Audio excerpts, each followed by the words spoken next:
વિક્રમ સંવત 2082 અધિક જેઠ સુદ એકાદશી તારીખ 27/5/2026 બુધવાર.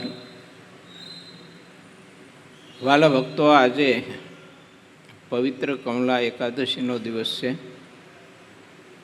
આપ સમગ્ર ભક્તજનોને આ પવિત્ર કમલા એકાદશીના ભાવથી મારા અને સમગ્ર સંત મંડળના જય સ્વામિનારાયણ.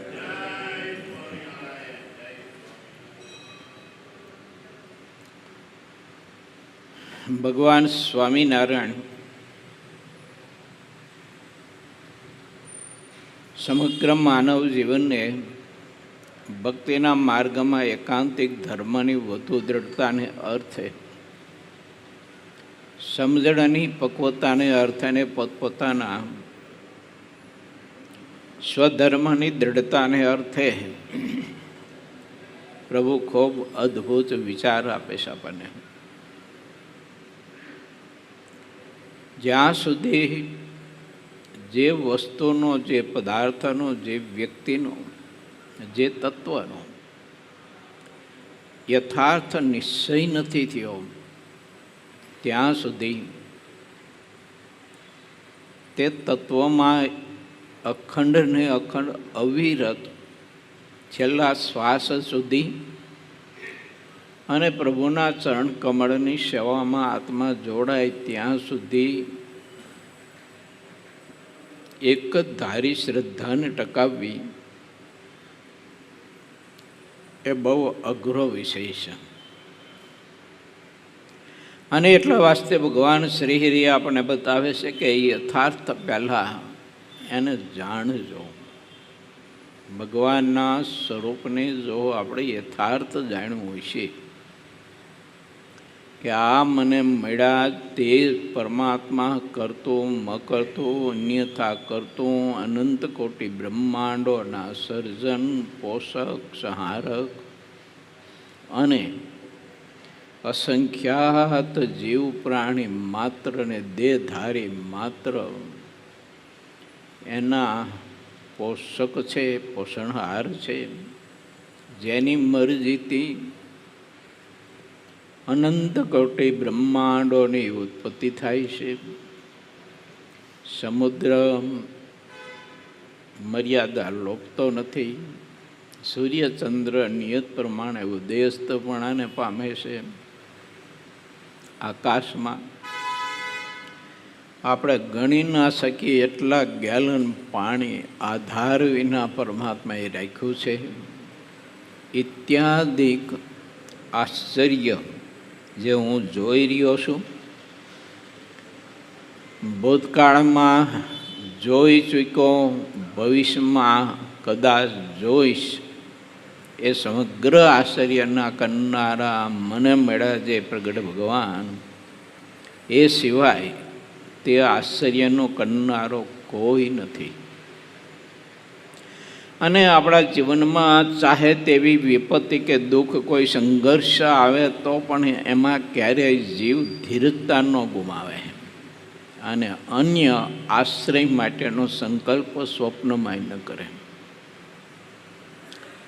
આ લોકની ઈચ્છા પૂર્તિ ઠાકોરજીની મરજી હોય તો થાય, ન મરજી હોય તો ન થાય. અને આ લોકની ઈચ્છા પૂર્તિમાં ઠાકોરજીની મરજી ન હોય એમાં પણ આપણું બધી જ રીતે ભલું, રૂડું અને કલ્યાણ જ સમાયેલું હોય. એમ મને તમને ખબર ન હોય, પણ ભગવાન કે એવા કોઈ ભગવાનના સ્વરૂપને વિશે નિમગ્નપણાને પામેલા પુરુષો હોય, એને ભૂત, ભવિષ્ય અને વર્તમાન કાળ ત્રણેય કાળનું બધું જ ચિત્ર દેખાતું હોય ને. એટલે આગળના ભવિષ્યમાં આપણા જીવનમાં કેવી વિપત્તિ કે કેવું દુઃખ આવનાર હોય એ એને દેખાતું હોય.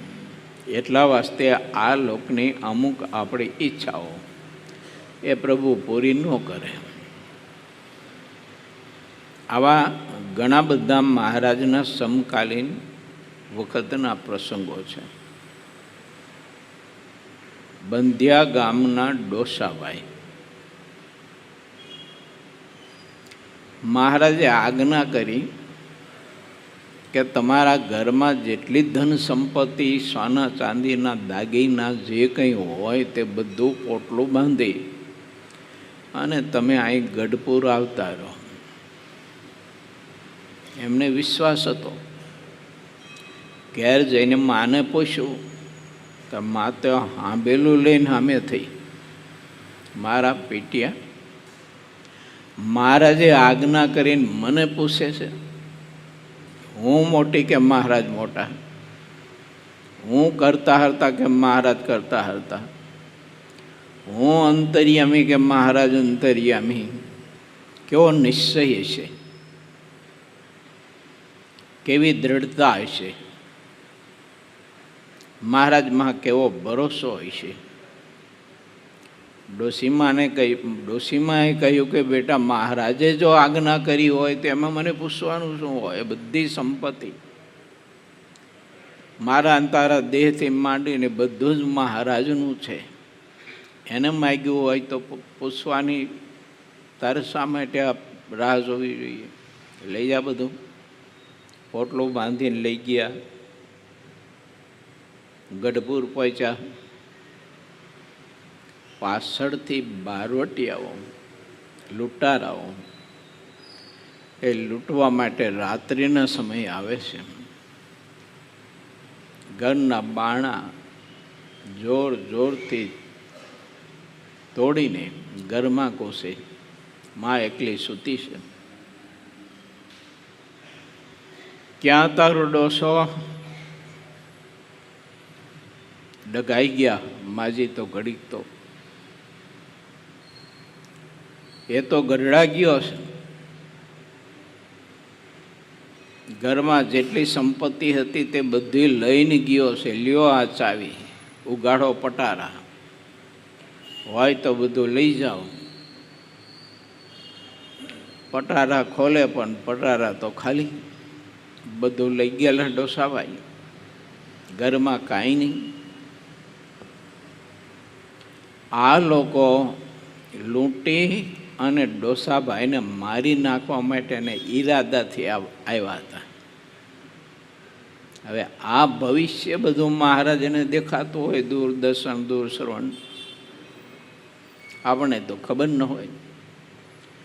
એટલે આવી કંઈ આજ્ઞા આપણને કરે એટલે આપણને ઘણા બધા સંકલ્પ થાય કે આટલી બધી ઘરમાં જેટલી સંપત્તિ હોય એટલી બધી જ વારી ચોડીને લઈ જવાની ને એક પૈ પણ ઘરમાં નહીં રાખવાની. તો પછી આવતીકાલે શું કરશું? એમ કંઈક સંકલ્પ તો થાય ને મને.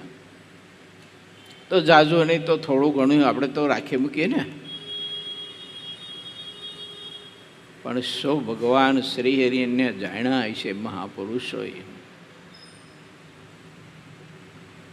બધું કામ પત્યું.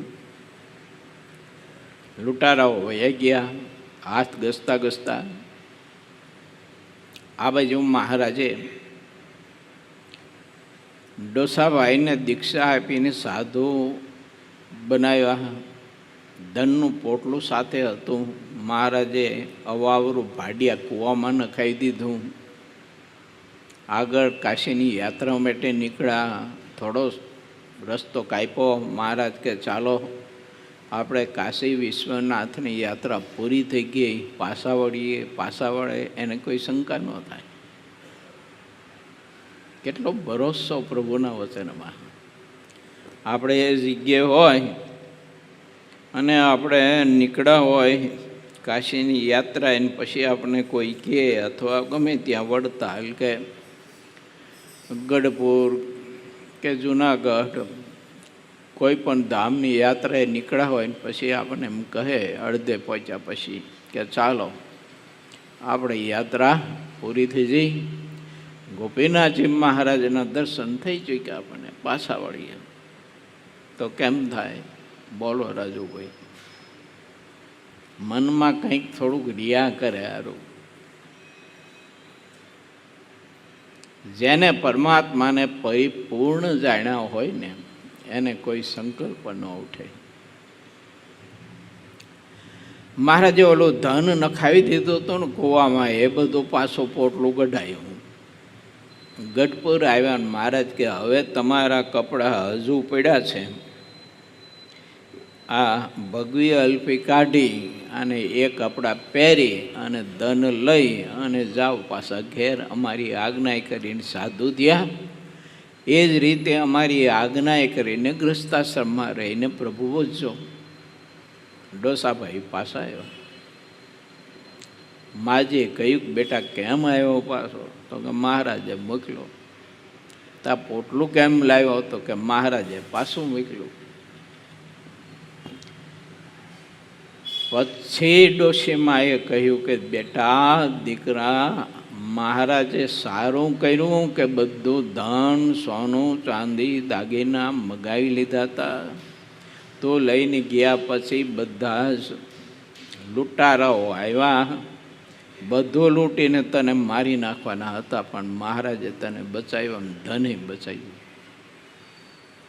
મારા તમારા ભવિષ્યના એ પડદાની પાછળ શું પડ્યું હોય ને આપણને ખબર ન હોય, પણ આપણા ઠાકોરજીને દેખાતું હોય. અને એવા મોટા સત્પુરુષ હોય ને એને દેખાતું હોય. અને આવી વાત મનાય તો બચીએ આપણે. જો એ વાત ન મનાય તો પછી કાળનો કોળિયો થઈ જાય માણસ, ખબર નહીં. આવા ઘણા બધા મોટા પુરુષોના પ્રસંગો છે, પારાવાર પ્રસંગો છે. સુખાનંદ સ્વામી મહારાજને કે મહારાજ, અરે સગા સંબંધીઓને, આ દેહના પરિવારના સંબંધીઓને તમારા સ્વરૂપની ઉપાસના દૃઢ કરાઈ આવો. મહારાજ કે સ્વામી એ કર્યા જેવું નથી. તમારા સંબંધીને ઉપાસના દૃઢ કરાવવા માટે જાઓ તો ઉપાસના દૃઢ કરાવવાનો સંકલ્પ સારો છે, પણ સંબંધીઓને કરાવવા જાઓ છો ને એ ભૂંડું છે, માટે ન જાઓ. મહારાજ કે એનું કલ્યાણ તો મારા હાથમાં છે, બધાનું આત્યંતિક કલ્યાણ કરીશ, મારી મૂર્તિની સેવા આપીશ બધાને. તો તમારે બીજું શું કામ છે? દૂધનું જ કામ છે અને પાડા પાડીનું શું કામ હતું તમારે? અને સ્વામી કે ના મહારાજ, એમ ન થાય કે ઉપાસના વિના કલ્યાણ જ ન થાય. તમારા સ્વરૂપની ઉપાસના દૃઢ કરે તો જ આત્યંતિક કલ્યાણ થાય છે, તો થાય જ નહીં. મહારાજ કે પણ સ્વામી હું કહું છું, કલ્યાણનો દાતા તો હું છું, બધા પરિવારનું આત્યંતિક કલ્યાણ કરીશું. તમે ન જાઓ તોય 9 મહિના ગયા. 2 ડગલા ચાલ્યા. મહારાજ કે સ્વામી હજુ કહું છું તમે ન જાઓ, જાયશો તો તમે પહોંચશો નહીં ઠેઠ સુધી. તોય ગયા. રસ્તામાં જતા જતા દેહ પડી ગયો. આ બાજુ મહારાજની આજ્ઞાનો લોપ થયો અને ઓલી બાજુ પહોંચાડવું નહીં. ભગવાનને ભગવાનના કોઈ એવા મોટા પુરુષ હોય એની મરજીને સમજવી અઘરી છે. ગુણાતીતાનંદ સ્વામીએ પત્ર લખેલો અને જુનાગઢ મોકલવાનો. કોઈ 2 સાધુને કહ્યું, વંથલી હતા, જુનાગઢથી વંથલી હાવ નજીક. તો સ્વામી 2 સાધુને કે લ્યો આ પત્ર અને જુનાગઢ પહોંચાડી આવો, કોઠારીને આપજો. એટલે સાધુ કે હવે ગુરુદેવ ક્યાં જુનાગઢ જાવું હાલીને? કે જુનાગઢ ઘણા બધા જતા હોય હટાણું કરવા માટે ને, એમાં કોઈ ભગત જાતા હોય તો એની સાથે મોકલી દો ને, એટલે બધે દૂર ક્યાં જવું એમ. સ્વામી કે સારું. કામ પત્યું. પછી કલ્યાણભાઈને સ્વામીએ પત્ર લખીને મોકલ્યા. ગયા. એ ગયા ને તો જુનાગઢના કિલ્લાના કાંગરા જે હોય ને, બુરજ ને કાંગરાઓ, એ બુરજ અને કાંગરે કાંગરે કલ્યાણભાઈને મહારાજની મૂર્તિનું દર્શન થયું. પેલા સાધુને પત્ર લઈને એટલા માટે મોકલવા હતા, એ ન ગયા. પછી તો એ વાત પૂરી થઈ. ઘણા સમય પછી મૂડીનો વસંત પંચમીનો સમય આવતો હતો. હવે જુનાગઢથી મૂડી લગભગ 70-80 ગાઉ દૂર થાય એમ. બે સાધુ સ્વામી પાસે આવ્યા, દંડોત કરીને હાથ જોડી બેઠા. સ્વામી કે બોલો મહાપુરુષો સાધુ રામ, શું આવ્યા? તો કે ગુરુદેવ, મૂડીનો વસંત પંચમીનો સમયો આવે છે ને અમારે સમયાના દર્શન કરવા માટે જવું છે. સ્વામી કે દૂર નહીં પડે? ના ના સ્વામી કે એમાં શું, કે એ 70-80 ગઉ હાલવું હોય તો અમારા માટે રમત વાત છે. તો એ સ્વામી ફરીને કહ્યું કે સાધુ રામ, મૂડી દૂર નહીં પડે? ના રે ના સ્વામી કે હું દૂર પડે? 2-5 કિલોમીટર ઓલું વંથલીથી જુનાગઢ દૂર પડ્યું પત્ર લઈને જવા માટે. અને 70-80 ગાઉ મૂડી મન ધાર્યું ને મનના સંકલ્પ પ્રમાણે ઉત્સવના દર્શન કરવા જવા માટે ન છેટું પડ્યું. આ વાત છે. એટલે બ્રહ્માનંદ સ્વામીએ લખ્યું છે, મન ગમતો સર્વે મેલીને એક તમને રીઝાવા રે. બ્રહ્માનંદ કહે મન કર્મ વચને તમને રીઝાવા રે. મહારાજે વચનામૃતમાં બધી જ બાબતો બહુ જ મને તમને બતાવી છે, આજ્ઞા કરી છે. ભગવાનના એવા મોટા સત્પુરુષની મરજીમાં રહેજો અને એની મરજીમાં રહીને સાધન કરજો. ધ્યાન, ભજન, સેવા, પરિચય, વ્રત બધું જે કરો તે મન ધાર્યું ન કરતા. જો મન ધાર્યું કરશો તો ક્યારે સત્સંગમાં, ભક્તિના માર્ગમાં વિઘ્ન આવશે એની કલ્પના હું ને તમે નહીં કરી શકીએ. આવા તો અનેક પ્રસંગો છે, અનેક. અમારા ગુરુ હતા વિજ્ઞાનદાસ સ્વામી, બહુ સમર્થ પુરુષ. 111 વર્ષ સુધી આ ધરતી ઉપર દેહ રાખ્યો એમને. અને 108 વર્ષની ઉંમર સુધી તો મેં દર્શન કર્યા વગર ચશ્માએ બેઠા બેઠા વચનામૃતના પાઠ કર્યા કરતા હોય. બોલો, આવા પુરુષ ભજનાનંદી મહારાજના સ્વરૂપને નિમગ્નપણાને પામી ગયેલા પુરુષ. એક હરિભગત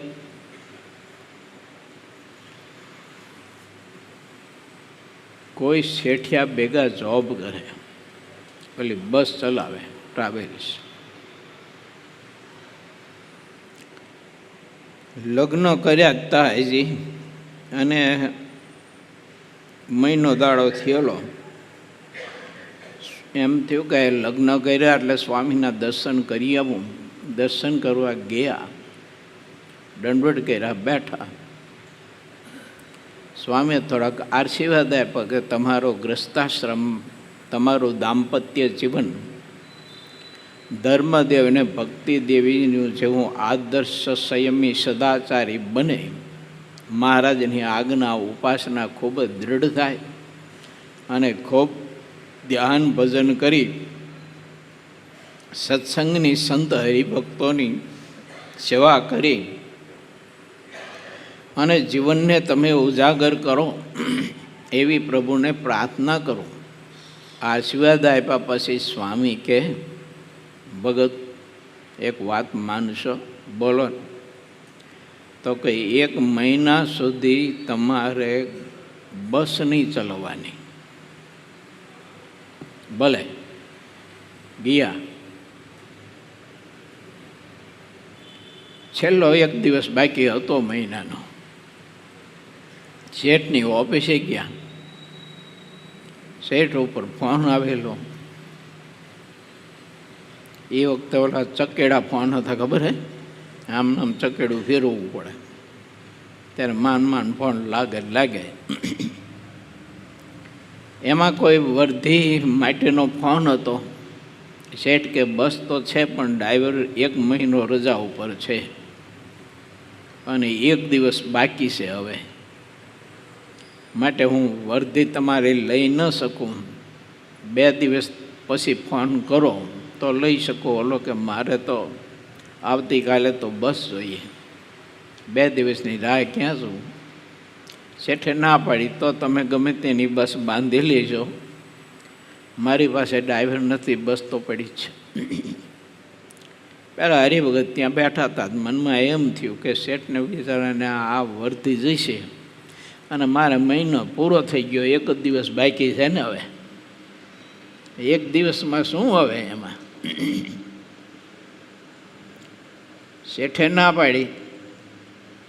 ભગવાન કોઈના અંતરમાં પાછા પ્રવેશ કરે. શેઠ કે તમારે 1 મહિનાની રજા મૂકેલી છે, 1 દિવસ હજી બાકી છે, એટલે બસ લઈને તારે જવું નથી. વર્ધી નથી લેતો, ના વર્ધી લઈ લો, હું જઈશ બસ લઈ. બહુ આનાકાની કરી તોય આને આગ્રહ રાખ્યો, એટલે પછી શેઠે બસની વર્ધી લીધી. બસ લઈને ઉપડ્યા, જતા હતા. 5-25 કિલોમીટર ચાલ્યા હશે. બસ જાતી હતી ફૂલ સ્પીડમાં અને સામેના વાહન સાથે અથડાણી ભયંકર એક્સિડન્ટ થયું અને તે જ હરિભગત તે સ્ટેરિંગ ઉપર કાયમ માટે હોઈ ગયા. આવું છે. હવે મોટા પુરુષને બધું દેખાતું હોય. આ ઘટના બની. અમારા ગુરુ પાસે સમાચાર આવ્યા, ત્યારે અમારા ગુરુએ કહ્યું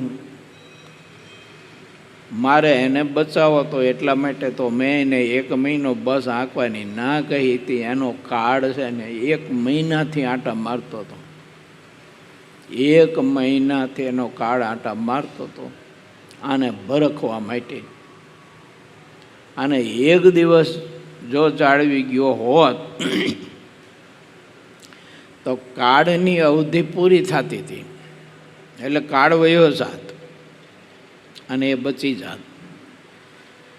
પણ 1 દિવસ માટે થઈને ધીરજતા ન રાખી શક્યો, મારું વચન ન માન્યું, કાર્ડે એને ભક્ષણ કરી ગયો. આ બનેલી વાત છે, કોઈ ગપા નથી. એટલે ભગવાન સ્વામિનારાયણ એમ કહે છે કે ભગવાન પોતે ક્યારેક સ્વયં આપણને વારતા હોય ને ક્યારેક સ્વયં ન વારે ને તો કોઈ ભગવાનના સંત કે ભક્તમાં પ્રવેશ કરી અને મને ને તમને બચાવતા હોય છે, આપણી જિંદગીને બચાવતા હોય છે, આપણા આખા પરિવારને બચાવતા હોય છે. પણ હવે એ વખતે આપણને વાત મનાય નહીં, મન ધાર્યું કરવાની ટેવ પડી ગઈ હોય અને એમ થાય કે હવે 1-2 કલાકમાં શું, હવે 1 દિવસમાં શું, હવે એમાં ખાટું મોરું થઈ જવાનું હતું. પણ ખાટું મોરું થઈ ગયું ને 1 દિવસમાં.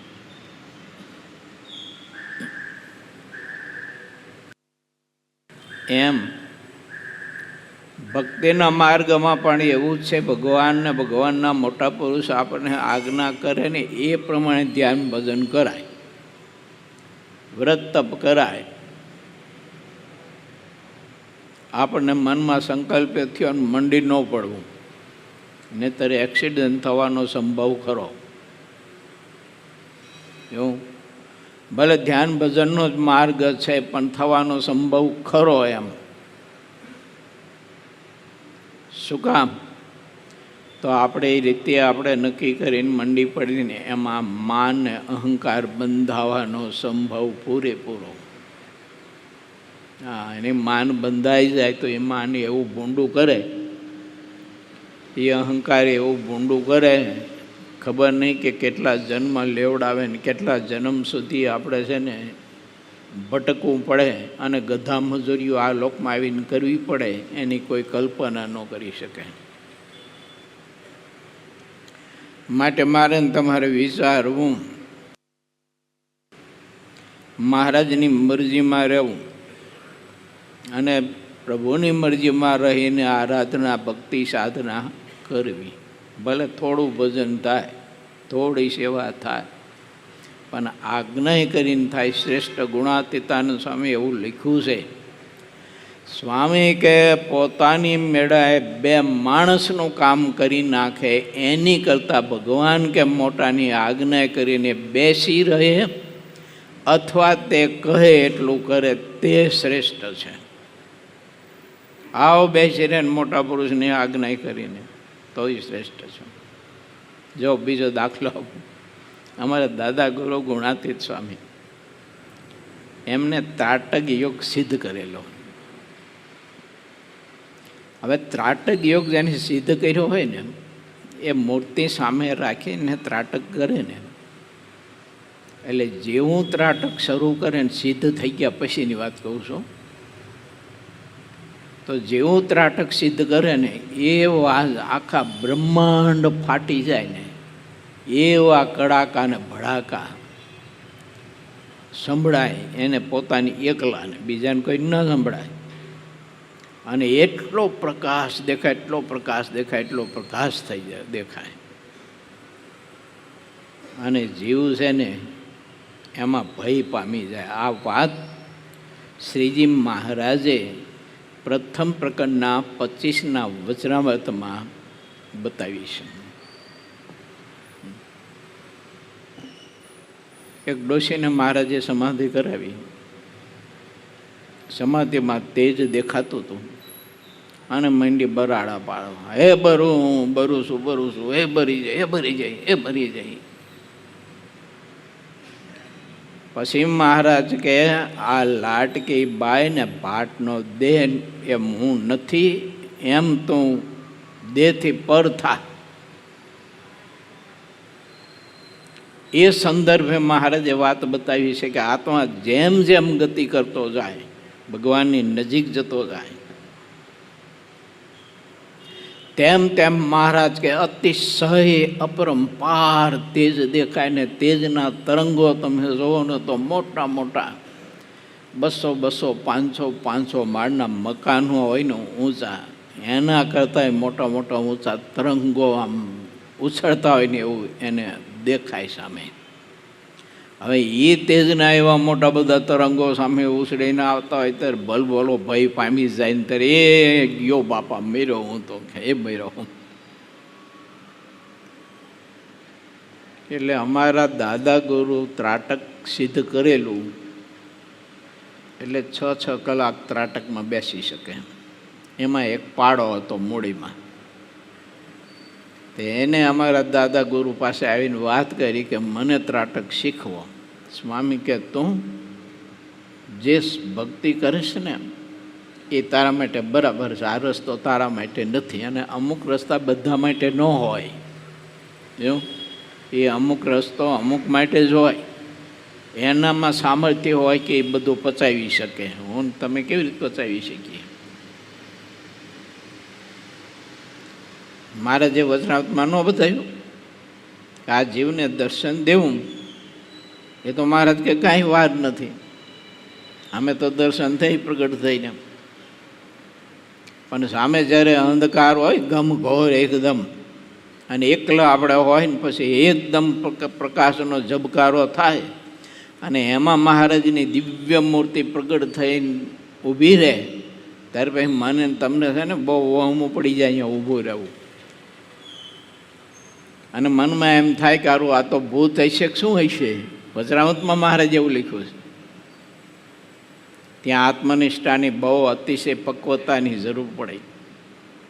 ત્યાં પારો કે મને ત્રાટક શીખો. સ્વામી કે હવે તું જે કરે છે એ બરાબર છે, અને તારું કલ્યાણ ભલામણ થઈ છે, આત્યંતિક કલ્યાણ થઈ છે. સેવા પરિચર્યા ને ભજન કરે છે બરાબર છે. જે કંઈ 5-25 માળા કરતો હોય ના કે તમે ત્રાટક કરો છો ને મારાથી કેમ ન થાય? સ્વામી કે ન થાય. કેમ ન થાય? કે તમે કરો છો હું ન કરી શકું? બહુ આગ્રહ રાખ્યો. સ્વામી કે સારું, હાલ તારે શીખવું. તે સ્વામી એને ત્રાટક યોગ શીખવો. પછી મંદિરનો બગીચો હતો ફૂલ છોડનો, એ બગીચામાં જઈને આસન લઈ અને મૂર્તિ લઈને જાય ત્રાટક કરે. એ ત્રાટક કરતાં કરતાં લગભગ 1 વર્ષ દાડો થઈ ગયો. અને એમાં એક દિવસે ત્રાટકમાં બેઠો ને એમાં એકદમ કડાકો એવો થયો. ઘણી વખત વર્ષા ઋતુમાં નથી, આમ અચાનક કડાકો થાય, એકદમ અવાજ આવે, એવો કડાકો થયો ને આને ભય ગરી ગયો. તે આસન મૂર્તિ લેવાય ન ગયો ને ભાગ્યો મુઠ્ઠીઓ વારીને. તે આસન ભેગો, અને આસને આવ્યો તો ખરો પણ આવ્યો એવો હોઈ ગયો ને એવો તાવ ચડી ગયો. ઓલી બીકની મારે આખું શરીર ધકધકે ને એવો તાવ ચડી ગયો. કોઈએ સ્વામીને વાત કરી કે આવું થયું ઓલા પાળાને. સ્વામી કે મેં એટલા માટે તેને ના પાડી હતી કે આ ત્રાટકનો માર્ગ તારો નથી. તું જે માર્ગે ચાલે છે ને જે ભક્તિ કરે છે બરાબર છે. નો માયનો કે તમે કરી શકો ને હું કેમ ન કરી શકું? અડધી-પોણી કલાક થઈને દેહ પડી ગયો. સ્વામી કે મેં કહ્યું તું કે તું આ સેવા પરિચર્યા અને 2-5 માળા કરે છે ને એ તારા માટે ઘણું છે, અને તને મહારાજનું ધામ મળી જાય છે. પણ નો વાત માની. એટલે ભગવાનને મોટા પુરુષ છે ને એ વિચારીને કહેતા હોય આપણને કે આની ક્ષમતા કેટલી છે. અને આપણે શું વિચારીએ ખબર? એ ગરીબ ભગતને મોટા પુરુષે કહ્યું તારે 4 મહિના દાયણા પાયણા કરવાના, આપણે પડખે જ બેઠા હોય. એટલે આપણને આજ્ઞા કરે કે તારે તું શું કરે? તો કે હું 2 ટાઈમ જમું છું. તો કે તારે 3 ટાઈમ જમવાનું. પછી છે ને રાજુભાઈ આવો આપણને સંકલ્પ થાય કે આને દાયણા પાયણા કરવાનું કીધું ને મને 3 ટાઈમ જમવાનું કીધું, આવું કેમ કરતા હશે? પણ મોટા પુરુષની દીર્ઘ દ્રષ્ટિ હોય, એને અંતર્યામી મારા ને તમારા કલ્યાણ માટે બધી વાત કહી જતા હોય એને, જે આપણને દેખાય નહીં. જો મેં એવા પુરુષોના બહુ દર્શન કર્યા છે. કોઈ હરિભગત આવે ને તો એનું કંઈક દુઃખ કહે, મહારાજને પ્રાર્થના કરો કે આવું દુઃખ છે મારે ટળે, સારું હલો ઊભો રહે, બેસ ઘડીક, મહારાજને પૂછતો આવું. ઠાકોરભાઈ સીધા મંદિરમાં જાય. જો સીધા મંદિરમાં જાય ને ઠાકોરજી સાથે જે વાત કરવી હોય કરી અને પછી આવીને કહે મહારાજની મરજી નથી હો, મહારાજે ના પાડી છે, માટે તું આ તારો સંકલ્પ છે ને મૂકી દે. બોલો, પોતાનું દુઃખ વ્યક્ત કર્યું હોય અને તરત જ આમાં આશીર્વાદ ન દેવા માંડી પડે મોટા પુરુષ. તારી ઠાકોરજીને પૂછે અને એની મરજી હોય તો પછી કહે કે જા તારું કામ થઈ જાય છે. કેમ? તો કે ઠાકોરજીની મરજી છે. એને આવો સંબંધ હોય ભગવાનનો. જો અને એટલી સામર્થ્ય હોવા છતાંય પોતાના માલિકને પૂછ્યા વિના એ ડાપણ ન કરે. મારે જેવા અર્ધ કચરા હોય એ કરે? એ ન કરે દાપણ. હા, એ તો મહારાજની મરજી હોય એમ જ ચાલે, અને મહારાજની મરજી હોય એમ જ આપણે ભક્તિના માર્ગે પ્રવર્તાવે.